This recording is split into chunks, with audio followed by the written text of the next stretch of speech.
ऐसी ही story regular सुनने और देखने के लिए मेरे YouTube चैनल रिया स्टोरी 2018 को सब्सक्राइब करें और लाइक करें एंड शेयर करें।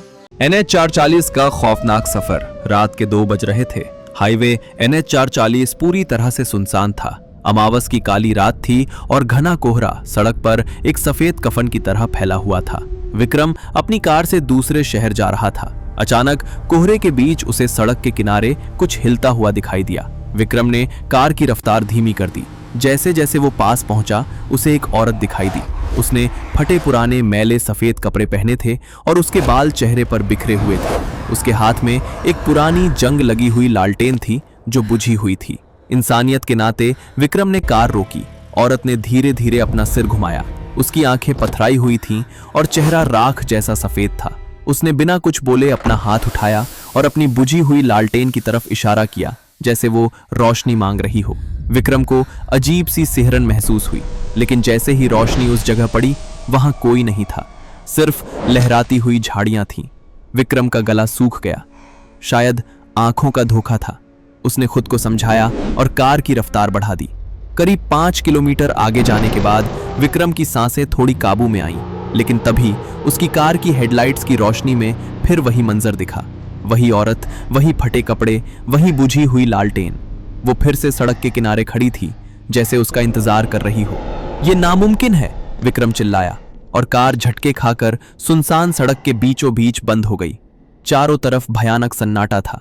तभी विक्रम को अपनी खिड़की के कांच पर खटखटाने की आवाज सुनाई दी। खटखट। विक्रम ने कांपते हुए सिर घुमाया। खिड़की के ठीक बाहर वही चेहरा था। लालटेन जल रही थी। उसमें से एक डरावनी नीली हरी रोशनी निकल रही थी। औरत ने अपने सूखे होंठ खोले और हवा जैसी सरसराहट भरी आवाज में बोली, मेरी रोशनी बुझ गई थी, क्या तुम रास्ता दिखाओगे? विक्रम डर के मारे कुछ बोल नहीं पाया। औरत का चेहरा अचानक गुस्से से भर गया। उसने एक अमानवीय चीख मारी, तुम्हें आना ही होगा, और अपनी बांह से कार की खिड़की पर जोरदार वार किया। छपाक। कांच टूटकर विक्रम के ऊपर गिरा। उस औरत ने अपना ठंडा मुर्दे जैसा हाथ अंदर डाला और विक्रम का कॉलर पकड़ लिया। उसकी पकड़ लोहे के शिकंजे जैसी मजबूत थी। छोड़ो मुझे, विक्रम चिल्लाया। वो उसे बाहर खींचने की कोशिश कर रही थी। विक्रम ने अपने पैर जमाए और पीछे की तरफ जोर लगाया। हाथापाई में विक्रम का हाथ डैशबोर्ड पर रखे भगवान के एक छोटे से लॉकेट पर लगा। उसने झटके से वो लॉकेट तोड़ा और उसे उस औरत के हाथ पर दे मारा। जैसे ही पवित्र लॉकेट उस प्रेतनी के हाथ से छुआ, उसकी त्वचा से धुआं निकलने लगा। वो दर्द से बिलबिला उठी और एक भयानक चीख के साथ विक्रम का कॉलर छोड़ दिया। विक्रम को एक पल का मौका मिल गया। उसने देखा कि कार ढलान पर खड़ी है। उसने बिना वक्त गंवाए हैंड ब्रेक हटाया। कार धीरे धीरे ढलान पर पीछे की ओर लुढ़कने लगी।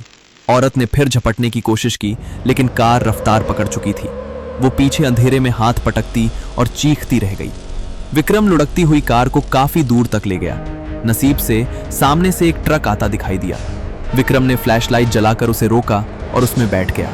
विक्रम उस रात बच तो गया, लेकिन उस घटना ने उसे हमेशा के लिए बदल दिया। उसने फिर कभी रात में उस हाईवे पर गाड़ी चलाने की हिम्मत नहीं की।